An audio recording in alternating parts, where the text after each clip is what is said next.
শুরু করছি এখন প্রকাশ, সঙ্গে আছি এজি মাহমুদ। কর কর্চা আজকে আমাদের আলাপের বিষয়।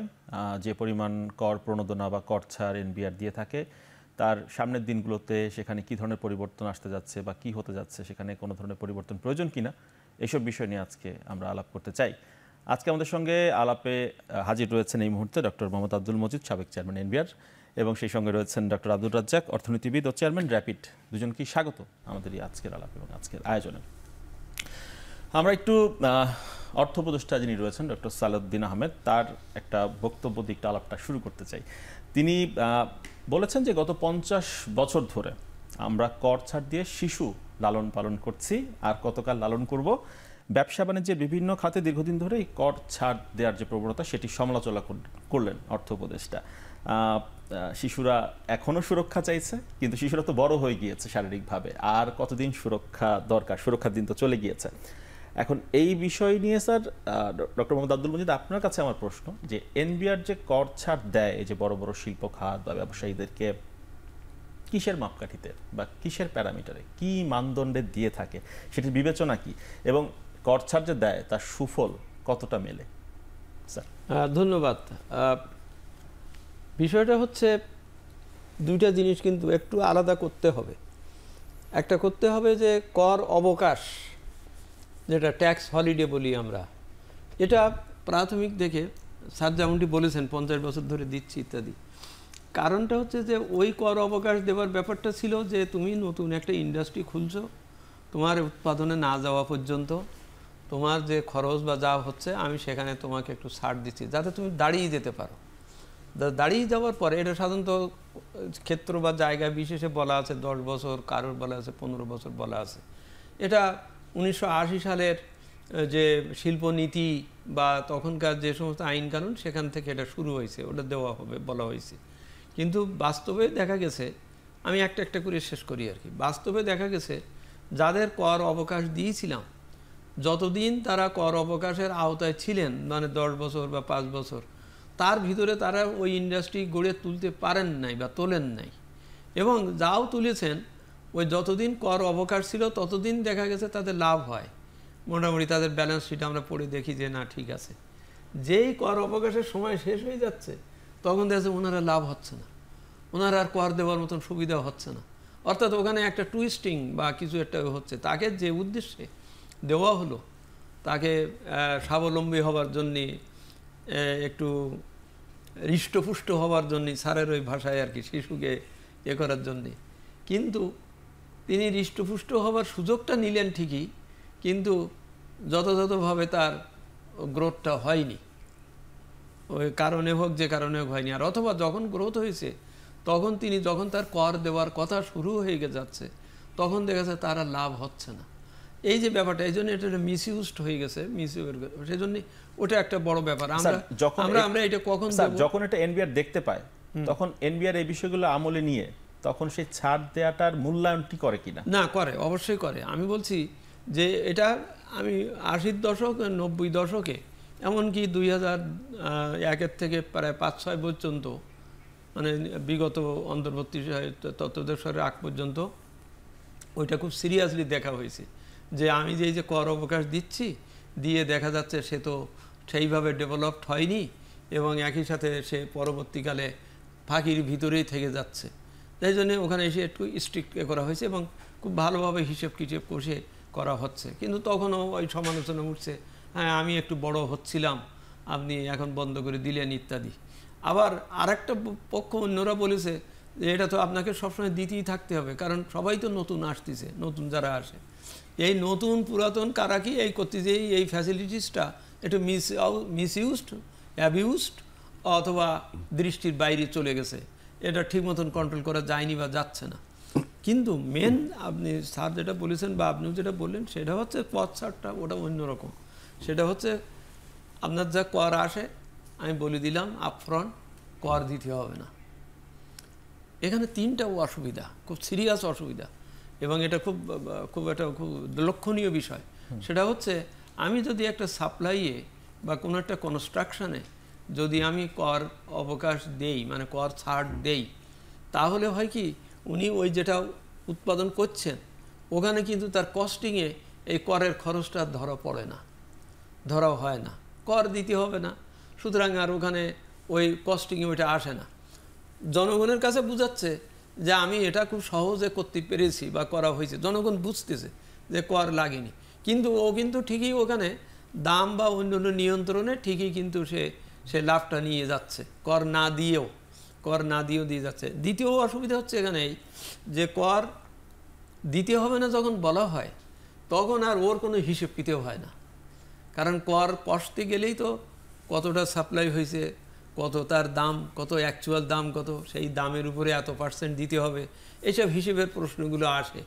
যখন দেখা যায় যে কর দিতে হবে না যখন বলা হয়, তখন উনি কয়টা জিনিস আনলেন, কি করলেন, তার দাম কত, কেউ আর ওইটা জিজ্ঞেস করে না।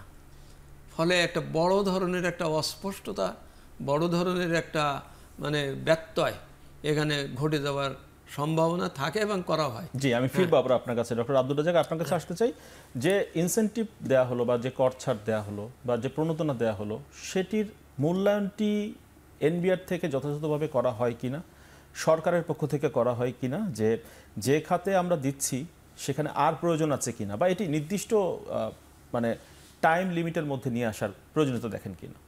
জি, আপনি খুব ভালো প্রশ্ন করেছেন, কিন্তু অসুবিধা হচ্ছে এটাই, আপনি মূল্যায়ন তখনই করতে পারেন যদি সেটা রাজনীতির অর্থনীতি আপনি যদি জানেন। প্রত্যেকটা কর ছাড়, অবকাশ এবং কাকে কি সুবিধা দেওয়া হবে এটার সঙ্গে একটা রাজনীতির অর্থনীতি জড়িত। কারা লবি করছে, যদি আমি সোজা কথায় বলি, কাদের সেই শক্তিশালী ক্ষমতা আছে, কারা এই সুবিধা রাষ্ট্রের কাছ থেকে নিতে পারবে। এবং সেক্ষেত্রে বাংলাদেশ রাষ্ট্র হিসাবে আমরা সবাই তাদেরই পোষণ করেছি যারা ক্ষমতাশালী। আমরা তাদের কথা চিন্তা করি না যে যারা উল্টা দিকে আছে এবং যাদেরকে কষাঘাত নিতে হয়। এই কারণে বলছি, দেখুন, আমরা একদিকে কর ছাড় দিয়েছি, কথা ছিল কর ছাড়টা দেওয়া হবে একটি সাময়িক সময়ের জন্য, এবং এটা রিভিউ করে দেখা হবে এবং তারপরে এটাকে বাতিল করতে হবে।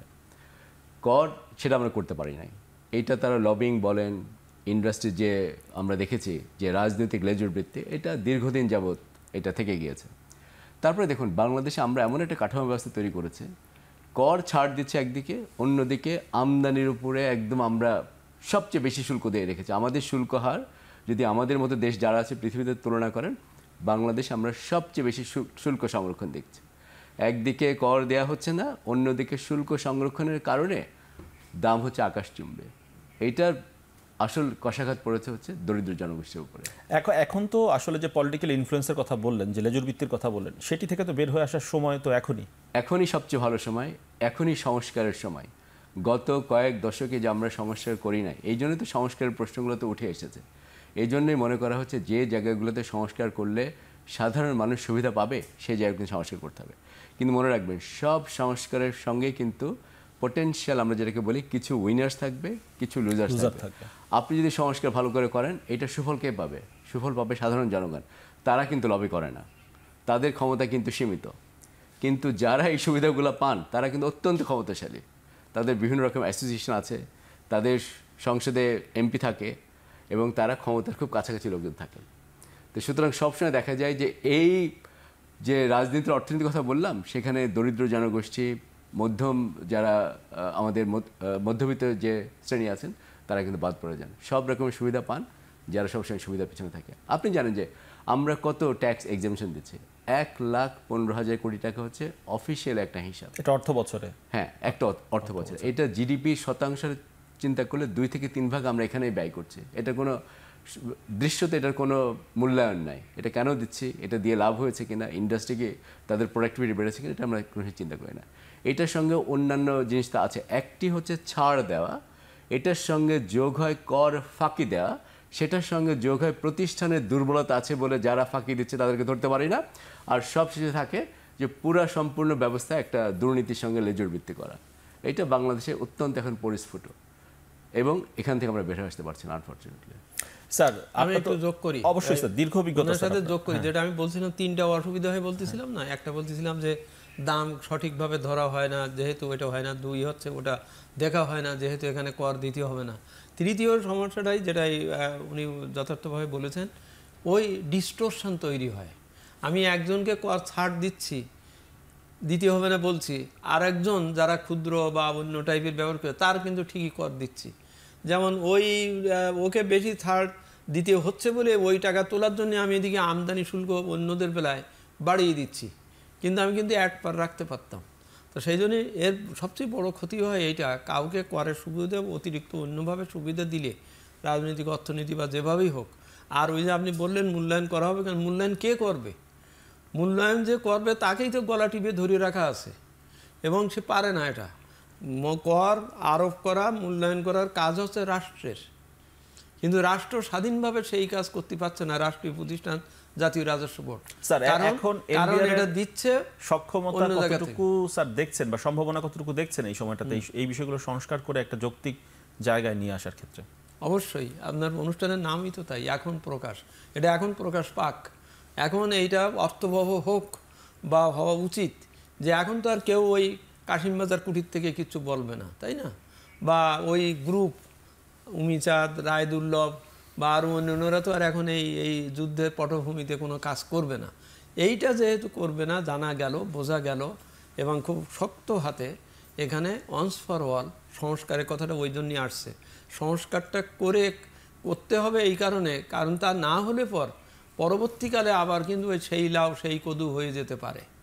যদি আমি পথঘাট ঠিক মতন না বেঁধে সংস্কারের কথা না বলে বিষয়টাকে, যেমন আমরা বললাম কাকে কর ছাড় দেওয়া হচ্ছে কাকে দেওয়া হচ্ছে না, এটা যদি এখানে সামঞ্জস্য বিধান না হয়, তাহলে আমি একজনকে কর ছাড় দিয়ে এই টাকা নিয়ে বিদেশে যেয়ে সে 40তম ধনী হয়ে যাচ্ছে, দেশের ভিতরে ওই টাকা সে বিনিয়োগ করলে কত মানুষের চাকরি হতো, দেশের অর্থনীতির কথার কী উপকার হতো, সেগুলো না ভেবে এটা চলে যাচ্ছে। এই পরিস্থিতিটার থেকে যদি সকল জনগণকে এই অর্থনৈতিক উন্নয়নের সুফল যদি পেতে হয়, অর্থাৎ আমার বেসরকারি খাতের বিনিয়োগ যদি যথাযথভাবে এখানে স্থিতিশীল হয়, তাহলে আমার কর্মসৃজন হবে, আমার রেভিনিউ আসবে, এখান থেকেই আসবে। কিন্তু আমার এই টাকা যদি আমি ওই ছাড় দেওয়ার ফলে ওই টাকা নিয়ে যেয়ে, আপনি প্রশ্নের আপনার শেষ অংশটা ছিল যে ব্যবসায়ীরা বা আমার অর্থনীতি উপকার হয়েছে কিনা, কারণ সে তো উপকার করেনি, সে তো ওই উৎপাদন বাড়ায়নি, বা বাড়ালেও ওইটার পরিমাণ লোক সে এখানে বিনিয়োগ করেনি, মানে কাজ করেনি, ফলে সে বিদেশে যেয়ে ধনী হচ্ছে, আর তার দেশের লোকেরা কর্মহীন অবস্থায়।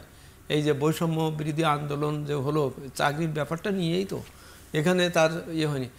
তার যদি ওই দেশে এখানকার টাকা নিয়ে যদি ওই দেশের উৎপাদন বাড়ানোতে, ওই দেশের মানুষের সেবার জন্যে, ওখানে যদি তার সুনাম অর্জনের জন্য তিনি ব্যয় করেন, তাহলে এখানকার মানুষকে তো প্রচণ্ডভাবে নেগলেক্ট করা হলো। এই নেগলেক্ট করে দেওয়ার যে পদ্ধতি, যে কাজটা, সেটা কিন্তু আমার মনে অন্যতম পথ হচ্ছে এটা, কর ছাড় দিয়ে একজনকে করের টাকা আমারে না দিয়ে, দেশের ভিতর না রেখে, বিনিয়োগ দেশে না রেখে অন্য দেশে নিয়ে যেতে উৎসাহিত করা। এবং করা মানে হচ্ছে এখানে একটা ওই বৈষম্য সৃষ্টি করা। আমাদের অর্থনীতিতে কিন্তু একটা প্রচণ্ড বৈষম্যটাই কিন্তু বড় ব্যাপার। আমাদের ট্যাক্স জিডিপি রেশিওর হিসাবটা মেলে না কেন? যে আমার জিডিপি হচ্ছে কিন্তু আমার ট্যাক্স আসেনি, কারণ ওই ট্যাক্স আমি মাফ করে দিয়েছি, ওই ট্যাক্স চলে গেছে।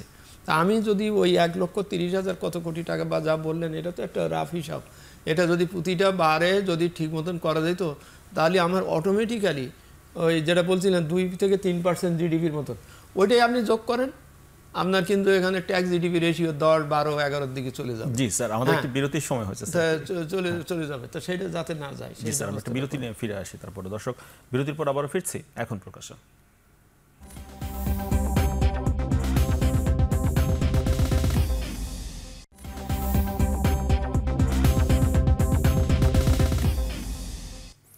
বিরতির পর আবারও ফিরে এলাম এখন প্রকাশ্যে। আমরা আলাপ করছি কর খরচা প্রসঙ্গে। ডক্টর আব্দুর রাজ্জাক, বিরতির আগে আলাপ করছিলাম আমরা যে কর ছাড়, কর প্রণোদনার, এনবিআর এর এই বিষয়গুলো আলাপ করছিলাম। এখন সংস্কারের প্রসঙ্গটিও আসলো এই আলাপের সঙ্গে সঙ্গে। এখন এই সময়টাতে অন্তর্বর্তী সরকারের সময়ে যে সংস্কারগুলো আমরা ভাবছি বা যে সংস্কারগুলো প্রয়োজন, সেটি করার পরে এরপর যখন ইলেকটেড কোনো গভর্নমেন্ট, নির্বাচিত কোনো সরকার আসবে, গণতান্ত্রিক প্রক্রিয়ায় কোনো সরকার আসবে, তখন তারা এই সংস্কারের বিষয়গুলো যেন ধারাবাহিকভাবে অব্যাহত রাখে, সেই জন্য কি প্রক্রিয়ার মধ্য দিয়ে যাওয়া জরুরি বলে মনে করেন? আমার কাছে মনে হয় যে কর সংস্কারের যে বিষয়টি, সেটি হয়তো অন্য সংস্কারগুলো থেকে একটু আলাদা। কারণ হচ্ছে এর পরেও যারা সরকার আসবেন, আর যদি বিশেষ করে যদি আমরা আশা করি গণতান্ত্রিকভাবে যদি নির্বাচিত হয়ে আসেন, তাদের সামনে কিন্তু কর নিয়ে যে খুব বেশি পথ খোলা আছে আমি কিন্তু সেটা দেখি না। আমাদের সত্যিকার অর্থে কি আভ্যন্তরীণ রাজস্ব আদায়ের ক্ষেত্রে আমাদের কিন্তু দেওয়ালে পিঠ থেকে গিয়েছে। আমরা যদি এখন এখান থেকে মুক্ত হতে না পারি, আমাদের কিন্তু ভবিষ্যতের উন্নয়ন বহুলাংশে কিন্তু এটা বিঘ্নিত হবে। আর যেমন আমরা এখন আলাপ করছি যে কর ছাড় দেওয়া হয়েছে, কিন্তু উল্টা চিত্রটা আপনি দেখেন, কর হচ্ছে সরকারের একটা ইনস্ট্রুমেন্ট, যেটার মাধ্যমে সরকার রাজস্ব আদায় করবে, সরকার সেই রাজস্বটাকে ব্যয় করবে। সেই রাজস্ব ব্যয় আমরা অবকাঠামোর জন্য করতে পারি। আমরা সামাজিক যে আমাদের সেক্টরসগুলো আছে, হেলথ, এডুকেশন, সোশ্যাল প্রোটেকশন, সামাজিক সুরক্ষা, সেখানে ব্যয় করার কথা ছিল। যেহেতু আমরা রাজস্ব আদায় কম করছি, আমরা কিন্তু ওখানে করতে পারছি না। এটা একটা বাধা। গণতান্ত্রিক সরকার আসলে, গণতান্ত্রিক ব্যবস্থায় নির্বাচিত কোনো সরকার আসলে তাকে অবশ্যই শিক্ষা, স্বাস্থ্য, সামাজিক সুরক্ষা খাতে সে কতটুকু ব্যয় করছে সেটা কিন্তু তাকে হিসাব দিতে হবে, এবং সে হয়তো বেশি খরচ করতে চাইবে। আচ্ছা, এটি একটি দিক। আরেকটি দিক হচ্ছে, দেখুন, আমরা দীর্ঘদিন যাবৎ যে আমরা বেশি কর আদায় করতে পারি নাই, সেটা কর ফাঁকি দেওয়ার প্রবণতার জন্যই হোক, কর ছাড় দেওয়ার কারণেই হোক, আমরা যথেষ্ট মাত্রায় রাজস্ব আদায় করতে পারি নাই বলে আমাদের কিন্তু এখন অনেক বেশি পরিমাণ কিন্তু বৈদেশিক দেনার মধ্যে ঢুকতে হয়েছে। এখন সরকার বৈদেশিক ঋণ নিয়েছে, আপনি জানেন এডিবি বোধহয় $60 crore অনুমোদন করেছে এই কর খাতে সংস্কার নিয়ে, এবং আপনি জানেন এখানে কি বড় পরিমাণ অংশ কিন্তু আমরা নিচ্ছি। আচ্ছা, ঋণ নেওয়াটা খারাপ কিছু না, যদি ঋণের সুদের হার কম থাকে। সরকারের দিক থেকে চিন্তা করেন, সরকার ঋণটা নেওয়ার পরে সে কী করে? সরকার যেখানে বিদেশি ঋণ নিচ্ছে তা না, সরকার আমাদের আভ্যন্তরীণ ব্যাংক, ব্যক্তির কাছ থেকে কিন্তু ঋণ নিচ্ছে। সরকার কিন্তু সেটা সুদ দিতে হয়। আপনি যদি এই বছর হিসাব দেখেন, তাহলে দেখবেন টোটাল বাজেটের প্রায় 15 থেকে 16% সরকার কিন্তু ব্যয় করবে তার সুদ দেওয়ার জন্য। সেটা সে আভ্যন্তরীণ খাত থেকে যেটা নিয়েছে, বিদেশ থেকে যেটা নিয়েছে। এই সুদ যে সরকার দিবে, এটা কোত্থেকে দিবে? সরকার কিন্তু রাজস্ব আদায় করে দিতে হবে। যদি না করতে পারে, সে কিন্তু তখন ওই কর্যও করতে পারবে না। কাজে আমি মনে করি অন্য সংস্কারে কি হবে, সেখানে কতখানি কমিটমেন্ট আছে, সেটা হয়তো আমরা নিয়ে ডিবেট করতে পারি। একটা সংস্কার যেখানে করতেই হবে, নাহলে ভবিষ্যতের বাংলাদেশ আমরা একটা উন্নয়নশীল, ভালো একটা উন্নয়নশীল দেশ হতে পারবো না, সেটা হচ্ছে আমাদের কর ব্যবস্থার পরে যদি আমরা আমূল সংস্কার না আনতে পারি। মানে ডক্টর রাজ্জাক, এখানে প্রশ্নটা হচ্ছে, আপনি বলছিলেন যে আগের সরকারের সময় আমরা দেখেছি পাওয়ার এক্সারসাইজ করতে, এখন অন্তর্বর্তী সরকার যাচ্ছে, এরপরে যখন আবার আরেক গণতান্ত্রিক সরকার আসবে, তারা যেন পাওয়ার এক্সারসাইজের মতো ঘটনা যেন না ঘটে সেখানে, সেজন্য কি সংস্কার দরকার? আপনার কাছে শুনে স্যারের কাছে এই মন্তব্যটি নিয়ে। প্রথমে দেখুন, রাজনীতির অর্থনীতিটা হচ্ছে এমন একটা ব্যাপার, এটা কিন্তু যদি আমাদের একটা গণতান্ত্রিক শাসন ব্যবস্থা থাকে, সেই গণতান্ত্রিক শাসন ব্যবস্থায় জবাবদিহিতামূলক ব্যবস্থার মাধ্যমে সেটা কিন্তু আমরা ভালো করে প্রকাশ পাই। এবং যেটা কিন্তু গত সরকার, তারা গণতান্ত্রিক ব্যবস্থাটাকে মোটামুটি ধ্বংস করতে পেরেছিল বলেই কিন্তু ওই আলোচনাগুলো অত কিন্তু প্রকটভাবে আসে না। কাজে আমরা মনে করি যদি গণতান্ত্রিক ব্যবস্থা আমরা ফিরে যেতে পারি, সুস্থ ধারা থাকলে করের ব্যবস্থাটা অবশ্যই কিন্তু মাথায় আসবে। এবং সেখানে বাস্তববাদী যে সংস্কারগুলো, আমি দেখুন, সংস্কার মানে আমি এটা মনে করতে চাই না যে এমন সংস্কার করবো যেটা বাংলাদেশের কনটেক্সটে রিয়েলিস্টিক না। সংস্কারটা এমন হতে, আমাদের আশা কি? আমাদের আশা যেগুলো কর ছাড় দেওয়ার কথা না, সেই কর আমরা উঠায় নিয়ে আসবো। আমাদের আশা কি? যারা কর দিতে পারে সেখানে আমরা কর যেন আসে সেটা দেখবো। আমরা দেখতে চাই হরাইজন্টাল এবং ভার্টিক্যাল ইকুইটি। বিভিন্ন মানুষের বিভিন্ন রকম কর দেওয়ার ক্ষমতা, কিন্তু যার যেরকম আয় করছে তারা যেন একই লেভেলে কর দেয়, এই ব্যবস্থা আমরা করতে চাই। তাহলে কি সামাজিক ন্যায্যতা তৈরি হবে। আপনি আমাকে বলেন তো, কোন রাজনৈতিক দল আছে যারা বলবে সে এই সামাজিক ন্যায্যতা তারা চায় না? যদি এই কথা বলে তারা যদি ভোট পেয়ে আসতে পারে বাংলাদেশে, তাহলে আমি বলবো যে খুব ছোট্ট একটা উদাহরণের মানে সূত্র ধরে আলাপটা করি। সেটা হচ্ছে, যেমন আমরা দেখি আরএমজি সেক্টরে ট্রেডিশনাল মার্কেট, নন ট্রেডিশনাল মার্কেট, দুই জায়গাতেই একই রকমের 1% ইনসেন্টিভ দেয়া। মানে নন ট্রেডিশনালে দেওয়াটা যৌক্তিক বলে মনে করেন বিশেষজ্ঞরা, ট্রেডিশনাল মার্কেটে এটা কেন দেওয়া হয়? এই জায়গাগুলোতে সংস্কারটা মানে যে হবে, সেটা যেন মানে আবার যেন কোনো পাওয়ার এক্সারসাইজ না দেখি। স্যার, সেজন্য এনবিআর কি করতে পারে? না, সেটা সংস্কারের জায়গাটা কি হতে পারে? আমি ডক্টর রাজ্জাকের সাথেই আর একটু যোগ করি। সেটা হচ্ছে যে জনগণের আন্দোলনেই এই অন্তর্বর্তী সরকার গঠিত হয়েছে। অন্তর্বর্তী সরকার সেই জন্যই চেষ্টা করছে সংস্কারের বিষয়গুলোকে করে সিরিয়াসলি করা। কেন করা? এই সংস্কারের বিষয়গুলো, আপনি পদ্ধতি প্রক্রিয়ার কথা বলেছেন যে কিভাবে এটা করা হবে, নেক্সট গভর্নমেন্টকে বাধ্য করা হবে বা ইত্যাদি। জবাবদিহিতা প্রতিষ্ঠা করতে হবে।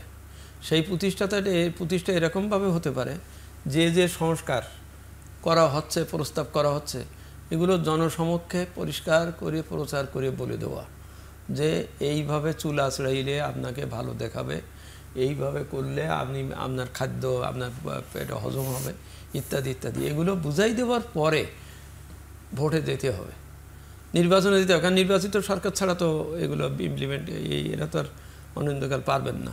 তো করার সময় যে সরকার, যে রাজনৈতিক দল ওই প্রতিশ্রুতি দেবে যে হ্যাঁ এই কাজগুলো করা হবে, আমরা করব, এই কথা বলে জনগণের কাছ থেকে যদি ম্যান্ডেট তারা নিয়ে আসতে পারে এবং ম্যান্ডেট আনার ব্যবস্থা করতে হবে, তাহলেই জবাবদিহিতার ব্যাপার আসবে। যাতে জনগণ বলতে পারে যে আপনি বলেছিলেন এটা কেন করছেন না, আপনার সামনে কিন্তু এই পথ ছিল, আপনি সেটা কেন করছেন না। এই কথাটা 70 সালে নির্বাচনের সময় শেখ মুজিবুর রহমান বঙ্গবন্ধু তিনি বলেছিলেন জনগণকে যে পূর্ব পাকিস্তানের সম্পদ পশ্চিম পাকিস্তানে যায়, তারপর সেখান থেকে আমাদের কিনে আনতে হয়, এই জন্যই এখানকার 10 আনার যে কি বলে কাগজ আমাকে এত টাকা দিয়ে কিনতে হয়। আমরা যদি স্বায়ত্তশাসন পাই, এ করতে পারি, তাহলে আমি 8 আনা সের দরে চাল খাওয়াতে পারবো।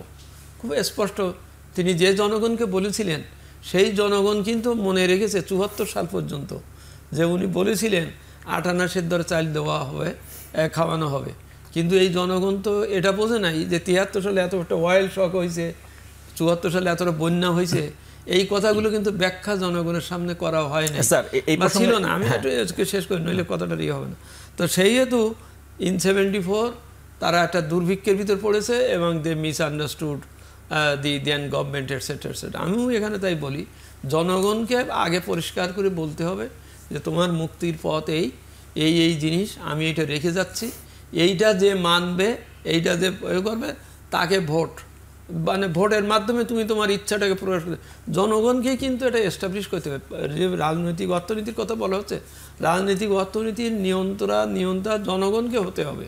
রাজনৈতিক অর্থনীতির নিয়ন্ত্রণ ওই বিনা ভোটে বা হতে পাশ করিয়ে এসে একটা কাশিমবাজার কুটির থেকে আমি একটা কথা বলতে থাকলাম, ওইটা কিন্তু জনগণের হবে না, জনগণের প্রতিফলন সেইভাবে আসতে হবে। এখানে এই মুহূর্তে দেখতে পাচ্ছি, আমরা বড় পর্দায় দেখতে পাচ্ছি আমাদের সঙ্গে যুক্ত হয়েছেন মোহাম্মদ হাতেম। হাতেম ভাই, আপনাকে ধন্যবাদ যুক্ত হওয়ার জন্য।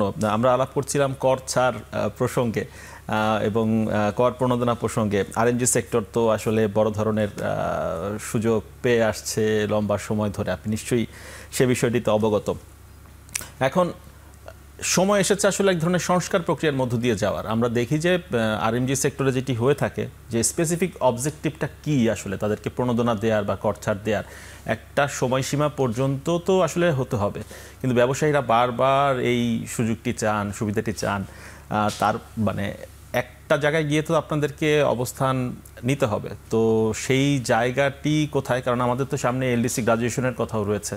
2026 সালের নভেম্বরের পর হয়তো আমরা সরাসরি সাবসিডিও দিতে পারবো না অনেক ক্ষেত্রে, তো সেই জায়গা থেকে আপনার ভাবনাটি কি?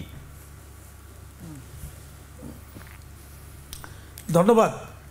আমি আমাদের অত্যন্ত শ্রদ্ধেয় মজিদ ভাইয়ের কথা শুনলাম আমি ঢুকেই। তো এখানে যেটা আপনি বলছেন কর ছাড়, এখানে আমার চরম আপত্তি এই কারণে, মজিদ ভাই জানেন, আমি গত অনেক বছর যাবৎ বলে আসছি, বাংলাদেশের যে কর সিস্টেম, কর ব্যবস্থাপনা রয়েছে, এটা সম্পূর্ণভাবে ব্যবসা এবং বিনিয়োগ পরিপন্থী একটা কর ব্যবস্থাপনা। আমি যদি আপনাকে উদাহরণ দিয়ে বুঝাই, যে বলা হচ্ছে আমাদের যে কর্পোরেট কর হার 12%, আপনি তো ছাড়ের কথা ওইটাই বলবেন, অন্যদের 30%, 25% বা 15% কর দিতে হয়, আমরা 12% দিই, এইটাই ছাড়, তাই তো? এটা আসলে একটা, আমি বলবো একটা মানে এইটা অনেকটা, আমি মনে করি এটা প্রতারণার সামিল অনেকটা। কারণটা কি, সরি টু সে প্রতারণা শব্দটা, কারণ হচ্ছে যে আপনি দেখেন আমার কাছ থেকে এআইটি নেওয়া হচ্ছে, আমার যে সরাসরি এক্সপোর্ট প্রসিডস, তার উপরে এআইটি নেওয়া হচ্ছে 1%। মনে করেন আমি যদি 100 কোটি টাকা রপ্তানি করি বছরে, তাহলে 1%-এ 1 কোটি টাকা আমার কাছ থেকে অ্যাডভান্স ইনকাম ট্যাক্স নিয়ে যাচ্ছে। তো আমি যখন রিটার্ন দাখিল করছি, তখন আমার মনে করেন ওই 12% কর্পোরেট ট্যাক্স হার ধরে দেখা গেলো যে আমি যা প্রফিট করেছি তার উপর 20 লক্ষ টাকা ট্যাক্স হয়েছে। কিন্তু তাইলে 80 লক্ষ টাকা বেশি নিয়ে রেখেছেন ওনারা। যখন এই 80 লক্ষ টাকা যখন ফেরত দিচ্ছেন না, তখন এটা পার্সেন্টেজ কোথায় গিয়ে দাঁড়ায় একটু কি ভেবে দেখবেন? 80 তার মানে আরও 4 গুণ বেশি। আমি 20 লাখ টাকা যদি দিয়ে থাকি, হয়ে থাকে, তাহলে 4 গুণ বেশি। তার মানে 12%-এর আমি যদি মানে আরও 4 গুণে 12, 1 আর 4 গুণে 48, অর্থাৎ 60% নিয়ে গেল, কিন্তু 60%, কিন্তু বলা হচ্ছে এখানে 12% কর্পোরেট ট্যাক্স। তো এখন এইটাকে আমি বলছি যে এটা আসলেই শুনতে মনে হচ্ছে 12% আমাদের ছাড় দেওয়া হয়েছে, আসলে কিন্তু মানে কখনো তো আমি তো এইটা হিসাব দিলেন। হাতেম ভাই, হিসাবটির একটু বিশ্লেষণ শুনি তাহলে। আপনি যেহেতু মজিদ স্যারকে ইন্ডিকেট করলেন, স্যার আসলে কি বিষয়টি হিসাবটি এমন পর্যায়ে গিয়ে দাঁড়ায় কিনা? আমরা যে বিষয় না এগুলো জানেন করেছিলাম সেটা হচ্ছে আমি এর আগে এগুলো কর অবকাশ এবং ওই যে আপফ্রন্ট বড় বড় কোম্পানিকে যেটা দেওয়া হচ্ছে, গার্মেন্টস কিন্তু ওইভাবে আসেনি। হাতেম ভাই গার্মেন্টসের দৃষ্টিতে যেটা বলছেন অত বাস্তবিক, যৌক্তিক, এবং আমি মনে করি ওই যে 1% এআইটি লোকে মনে করছে যে মাত্র 1% নিচ্ছে, কি হচ্ছে, কিন্তু আসলে যদি টোটালি ভালো করে পরীক্ষা করা যায়, এটা কিন্তু এর ট্যাক্স ইনসিডেন্স কিন্তু অনেক বেশি হচ্ছে। এটা ঠিক আছে, ওনার ওই বিষয়টা ওনার দৃষ্টিতে ওনার সেক্টরের জন্য এটা আলাদাভাবে বিশ্লেষণযোগ্য। আমরা কিন্তু আলোচনা করছি অন্য বড় দাগে, এই যে এনার্জি সেক্টরে এই আমাদের স্যার এটা নিয়ে কথা বলবো। হাতেম ভাইয়ের কাছে আরেকটি প্রশ্নের একটু জবাব নিতে চাই হাতেম ভাই। সেটা হচ্ছে আমরা যেটি জানি যে ট্র্যাডিশনাল মার্কেট, নন ট্র্যাডিশনাল মার্কেট দুটির জন্যই একই রকমের মানে বেনিফিট দেওয়া হয়, সেটি কেন? সেটি কি শুধু নন ট্র্যাডিশনাল ক্ষেত্রে হওয়া উচিত কিনা? আবার আমরা যেটি শুনতে পাই যে বায়াররা যখন জানেন যে আপনারা ইনসেন্টিভ পান, তখন তারা আপনাদের প্রাইস কোটেশন তখন কমিয়ে ধরেন, তখন তারা বাড়াতে চান না, যে তুমি তো কিছুদিন পরে গিয়ে আরও কিছু টাকা সরকারের কাছ থেকে পাবা। এই বিষয়গুলো বিবেচনায় নিয়ে আপনাদের কি মতামত এই জায়গাগুলোতে? বিষয়টা আমি বলছি না, হ্যাঁ বিষয়টা আমি বলছি যে আপনি এখানে দেখেন, আপনি আরেকটা কথা বলেছেন যে 2026 সালে এলডিসি গ্রাজুয়েশন আমাদের হতে হবে। এইটা আমরা ব্যবসায়ী সমাজের পক্ষ থেকে তীব্র আপত্তি জানাচ্ছি, তীব্র প্রতিবাদ জানাচ্ছি। 2018-19 সালে যখন আপনার এলডিসি গ্রাজুয়েশনের চিন্তাভাবনা করা হয়েছিল, তখনকার প্রেক্ষাপট আর 2023 বা 24 সালের প্রেক্ষাপট আকাশ পাতাল পার্থক্য। এবং এই মুহূর্তে আমরা কোনো অবস্থাতেই মনে করি না যে এলডিসি গ্রাজুয়েশন হওয়ার মতো সুযোগ আর হাতেম ভাই, আমাদের একটা বিরতিতে যেতে হচ্ছে। বিরতির পর ফিরে এসে আমরা বিস্তর আলাপ সুযোগ পাবো। আপনার মতামত নিলাম যে আপনি এটার পক্ষে এই মুহূর্তে নেই, অধিকাংশ ব্যবসায়ী নেই, সেটি কেন, জরুরি কিনা, সেটি নিয়ে আলাপ করবো। দর্শক, একটা বিরতির পর আবারও ফিরছি।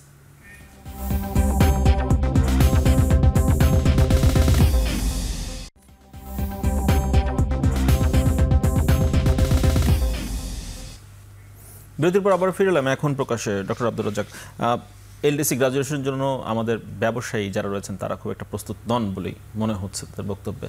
এখন আমরা যে গতিতে যাচ্ছি, এলডিসি গ্রাজুয়েশন আমাদের স্বাভাবিক ডেডলাইন হচ্ছে 2026 সালের নভেম্বর, কিন্তু ব্যবসায়ীরা চাইছেন না। মানে আফটার শকটা কোথায় দেখছেন, যে কারণে ব্যবসায়ীদের যে দাবি বা জায়গাটা, শঙ্কার জায়গাটা কি বিশ্লেষণ করুন? হ্যাঁ, প্রথম শঙ্কার জায়গাটা হচ্ছে রপ্তানি খাতের যে সক্ষমতার, সেটা এই কথা অনস্বীকার্য যে আমরা যে বাজারগুলোতে এখন শুল্কমুক্ত সুবিধা পাচ্ছি, এলডিসি গ্রাজুয়েশন মানে হচ্ছে ওই বাজারগুলোতে কিন্তু আমাদের উপরে শুল্কমুক্ত প্রবেশাধিকার থাকবে না। এবং কোনো কোনো ক্ষেত্রে এই শুল্ক বাড়ার হারটা কিন্তু অত্যধিক। এটা যখন এখন ইন্ডিয়ান মার্কেটে আমরা 0% ডিউটি দিই, তখন 20% ডিউটি দিতে হবে আর কি, গার্মেন্টসের কথা বলছি আর কি। হ্যাঁ, তো সব মার্কেটে এরকম শুল্ক বাড়ার সম্ভাবনা আছে। আবার এটার সঙ্গে সরকার যেসব জায়গায় পলিসি সাপোর্ট দিতে পারে সেটাও কিন্তু সংকুচিত হয়ে আসবে। আপনি চাইলেও এক্সপোর্ট সাবসিডি আমরা দিতে পারবো না। কাজেই অবশ্যই ব্যবসায়ীরা কনসার্ন হওয়াটা খুবই যুক্তিযুক্ত। কিন্তু আমি প্রক্রিয়ার কথাটা বলি, যে 3টে ইন্ডিকেটর দিয়ে জাতিসংঘ মেজার করে, শুধু বাংলাদেশকে না সারা বিশ্বে, সেটা এখনও যদি আমাদেরকে মেজার করা হলে দেখা যাবে যে আমরা কিন্তু এলডিসি গ্র্যাজুয়েশনকে কোয়ালিফাই করি। এবং সেটা গত 2বার হয়েছে, ঘটনাটা ঘটেছে। এই বছরও যে প্রথম দিকে করা হয়েছিল সেটাও আমরা দেখেছি বাংলাদেশ উত্তীর্ণ হয়। এমনকি যে হোয়াইট পেপারে যেসব তথ্যপাত্র এসেছে এগুলোও যদি আমরা ধর্তব্যের মধ্যে নিই, তাহলে দেখা যাবে যে ওই 3টে ইন্ডিকেটরে জাতিসংঘে বাংলাদেশ কিন্তু কোয়ালিফাই করবে। এখন প্রশ্ন হচ্ছে প্রক্রিয়াগত, যেহেতু জাতিসংঘের একটা সিদ্ধান্ত হয়ে আছে, তবে সরকার চাইলে এই সিদ্ধান্তটা বলতে পারে যে আমাদেরকে একটু বেশি সময় দেওয়া হোক। কিন্তু আমরা এটা বলতে পারি না যে আমরা এলডিসি থেকে বের হতে চাই না, সেটা আমরা বলতে পারি না। আমাদেরকে সময় চাইতে হবে, কিন্তু মনে রাখতে হবে এই সময়টা আমাদেরকে দিবে কিনা, বা যদি দেয়ও কতখানি দেওয়া হবে, এটা কিন্তু আবার ডিপেন্ড করে যে জাতিসংঘ জিনিসটাকে কিভাবে দেখবে। এই জিনিসটা আমি আপনার দর্শকদের জন্য পরিষ্কার করে বললাম আর কি, আমাদের অবস্থানটা কোথায়। হাতেম ভাই, মানে যথেষ্ট সময় পেয়েছেন আপনারা, মানে এই ঘোষণাটি তো আজকে থেকে নয়, এই গ্রাজুয়েশনের টাইমটি তো অনেক দিন ধরে, তারপরে কোনো প্রস্তুতি নিতে পারলেন না, এখনো কেন আপনারা আরো বেশি সময় চাইছেন?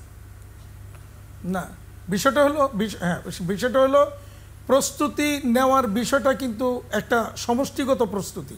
তো আপনি দেখেন 2018-19 সালের পর থেকে আমাদের অর্থনীতি, আমাদের রপ্তানি সব কিছু কিন্তু ডিক্লাইন করেছে, এবং এই মুহূর্তে আমাদের যে পরিস্থিতি, আমাদের গ্যাস সংকট, বিদ্যুৎ সংকট, রপ্তানি আদেশ কম, মানে এই সব কিছুর মূল্য বেড়েছে, কিন্তু অপরদিকে আমার বায়ার আমাকে প্রাইস কমাচ্ছে। এরকম একটা পরিস্থিতিতে আপনি আমাদের ডক্টর রাজ্জাক সাহেব যেটা বললেন, সব যে 3টা ইন্ডিকেটরের কথা বলছিলেন, আপনি দেখেন আমরা এর মধ্যে এই ধরনের যারা বিশেষজ্ঞ তাদের সাথে বসেছিলাম, বিশেষ করে যিনি হোয়াইট পেপারটা দিয়েছেন ডক্টর দেবপ্রিয় ভট্টাচার্য, ওনার সাথেও কিন্তু আমাদের কথা হয়েছে ব্যবসায়ীদের, এবং তিনিই কিন্তু আমাদেরকে যে উদাহরণ দিয়েছেন ওয়ার্ল্ডের অনেকগুলি দেশ এরকমভাবে এলডিসি গ্র্যাজুয়েশনের যাওয়ার শেষ মুহূর্তে গিয়ে তাদের গ্র্যাজুয়েশনের প্রক্রিয়াটাকে স্থগিত করা হয়েছে।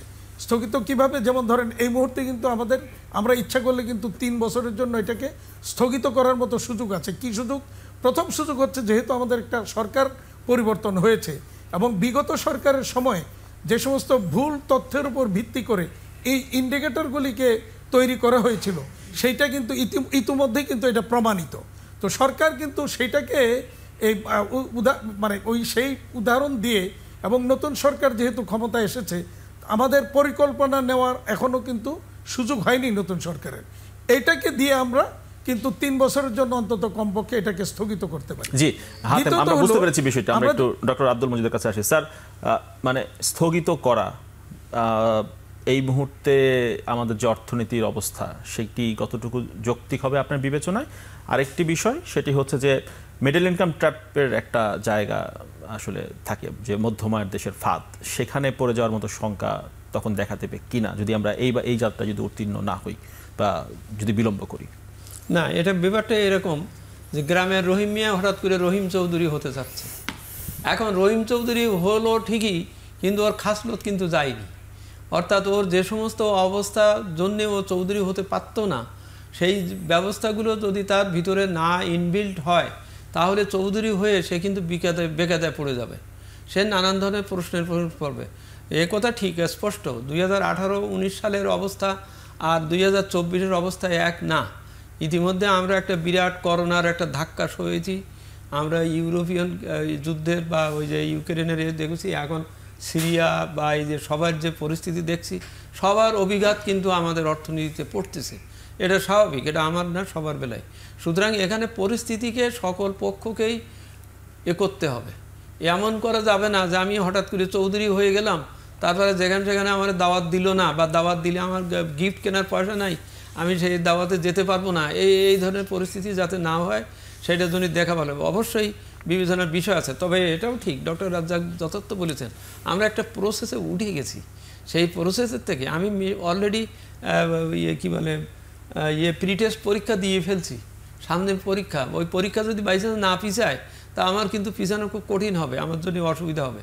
সুতরাং আমি মনে করি সবসময় বাস্তব পরিস্থিতির সাথে, এখন এই যে উনি যথার্থই বলেছেন, এটা তো ভাবনা চিন্তা ছিল না যে আমাদের এত বড় একটা পট পরিবর্তন হবে। তারপরে আমাদের সামনে এখনও অনেকগুলো চ্যালেঞ্জ এমন অবস্থায় আছে, আমরা সংস্কারের প্রস্তাব তৈরি করছি বটে, কিন্তু সেই সংস্কার কার্যকর করার হবে কিনা বা পরিস্থিতি তৈরি হয়েছে কিনা, সেটাও একটা দেখার বিষয়। অর্থাৎ আমাকে নিজেকে স্বাবলম্বী হতে হবে। স্বাবলম্বী হলেই আপনি ওই একটা শব্দ বলেছেন যে ট্রাফে পড়ে যাওয়ার ব্যাপার। আপনার ব্রাজিল এবং বেশ কয়েকটা দেশ, ওই উত্তর দক্ষিণ আমেরিকার কয়েকটা দেশ কিন্তু এই লাভ দিতে পারে নাই, বা লাভ দিতে দেওয়া হয়নি, বেকায়দায় কিন্তু পড়ে গেছে, ওদের ট্র্যাপ বলে আর কি। আমার এত লোন নেওয়া হয়ে গেছে, আমার লোন সত্যি যেই আমি প্রাণান্ত হয়ে যাব, তো সেখানে আমি যদি হঠাৎ করে বলি যে না, আমি চৌধুরী হয়ে গেছি, তোমার কাছ থেকে আর লোন নেবো না, তোমার জিএসপির আমার দরকার নেই বা ইত্যাদি, আমি তো সেইভাবে বলতে পারবো কি না। আমি আবার বলছি যে বাস্তবতার আলোকে পরিস্থিতিগুলো পর্যালোচনা করে আমি প্রস্তুত সত্যি হয়েছি কিনা, আমার হচ্ছে কিনা। একটা করা যেতে পারে যে খুব সিরিয়াসলি আমি এফার্ট নেই যে যেন আমি 26 সালের ভিতরে সত্যি নাদুস হই, তাহলে একটা কথা ঠিক আছে। আর তা না হলে পর এই বর্তমান অবস্থার থেকে, শিশুর যে বর্তমান যে অবস্থা, সেই অবস্থার থেকে তার মেট্রিক পরীক্ষা দেওয়া কিন্তু আসলে কঠিন হবে। রাজ্জাক, যুক্ত করতে চান কিনা কোনো কিছু, যেহেতু ব্যবসায়ীরা এখনো বলছেন তারা প্রস্তুত নন, সেক্ষেত্রে ব্যবসায়ীদের জায়গা থেকে প্রস্তুতিটি কেমন হচ্ছে, আর যদি ট্র্যাপে পড়েই যায় তখন এই সুযোগ সুবিধাগুলোর অবস্থা কি হবে, থাকবে নাকি এগুলো আর পাবো না আমরা, ট্র্যাপে পড়ে গেলে কি হবে? আমি আপনাকে দুটো প্রশ্নের উত্তর দিচ্ছি একসঙ্গে। প্রথম হচ্ছে, দেখুন, জাতিসংঘের মানদণ্ড অনুযায়ী মিডল ইনকাম ট্র্যাপে কোনো দেশ পড়লে সে এলডিসি গ্র্যাজুয়েট হবে না এমন কোনো কথা নাই। পৃথিবীতে যে দেশগুলো আছে তাদের মধ্যে প্রায় 70% কিন্তু মিডল ইনকাম ট্র্যাপে পড়ে আছে।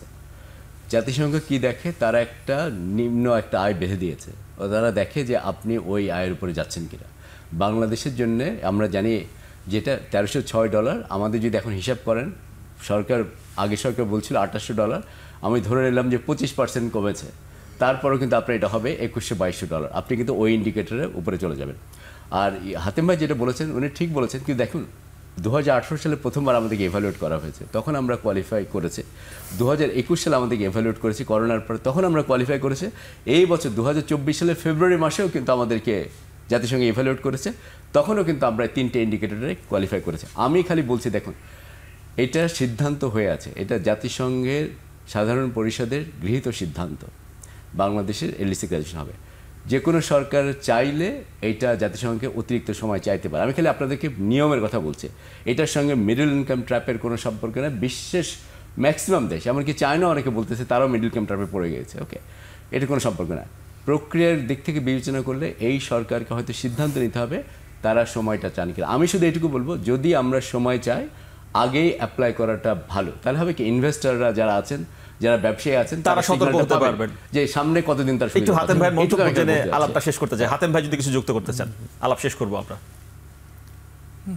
আচ্ছা, এখানে আমি একটা পয়েন্ট একটু যোগ করতে চাই। ডক্টর রাজ্জাক সাহেব এবং মজিদ ভাই, আপনারা হয়তো দেখেছেন যে হোয়াইট পেপারে একটা উদাহরণ দেওয়া হয়েছে নেপালের।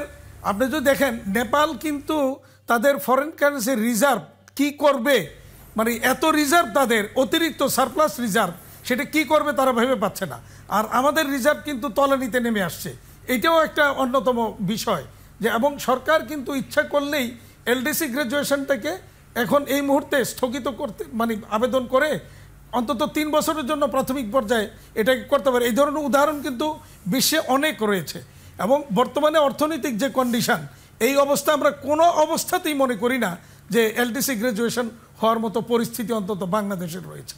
এটা অন্তত আমরা ব্যবসায়ীরা কোনোভাবেই মনে করি না। আর 2024 সালে ফেব্রুয়ারির কথা যেটা রাজ্জাক সাহেব বললেন যে তখনও কোয়ালিফাই করেছে, তো টোটাল ভুল তথ্যের উপর কোয়ালিফাই করেছে।